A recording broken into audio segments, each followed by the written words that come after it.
শিরোমণি বাবা নায়িকা কিশোরী হয়েছে, কিশোরী হয়েছে, কিশোরী হয়েছে। আমার গৌরী কিশোর যেন কিশোর, আমার গৌরী কিশোর যেন কিশোরী হয়েছে, কিশোর যেন কিশোরী হয়েছে, আমার গৌরী কিশোর যেন কিশোরী হয়েছে। রাই কিশোরী শরী শরী কিশোরী হয়েছে, কিশোরী শরী আমার বদন ভরে বলো হরি রাই কিশোরী।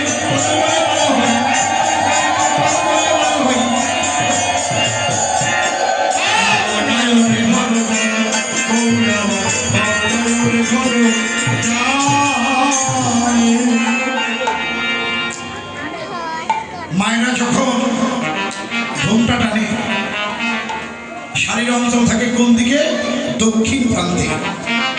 কিন্তু গৌরহরি আজকে বাম হস্ত দিয়ে অঞ্চল ধরছে। কেন? বাবা নায়িকা ছিল রাধার, গৌর কিশোর যেন সেই রাই কিশোরীর কথা ভেবে নিজেই যেন কিশোরী হলেন। বাবা নায়িকার বাম্য ভাব, বাম নয়নে চাইছেন, বাম হস্ত দিয়ে অবগুণ্ঠন করেছেন, আর বাম পদ আগে দিয়ে চলছেন, বাম নয়নে ঘন চায়। বৈষ্ণব কবি রাধা ভাবের গৌরমূরতি দেখে বলছেন, রাধা মোহন দাস চিত্তে অভিলাষ, রাধা মোহন দাস চিত্তে অভিলাষ, রাধা মোহন দাস চিত্তে অভিলাষ।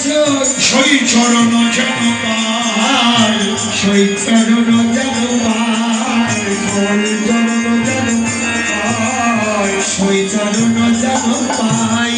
থাকতে কবে বা হবে রে, কবে বা হবে রে, কবে বা হবে রে,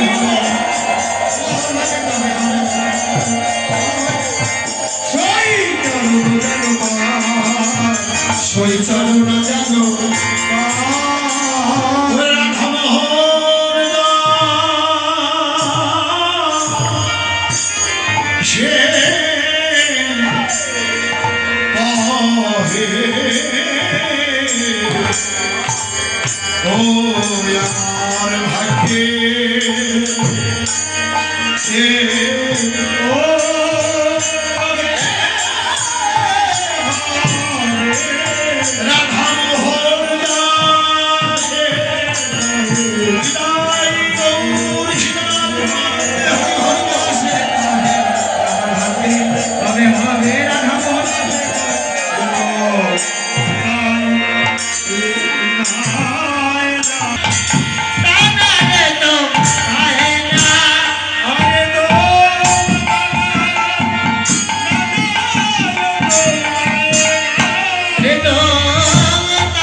ভক্তগণ, চলো গুরু কৃপা শিরে ধারণ করে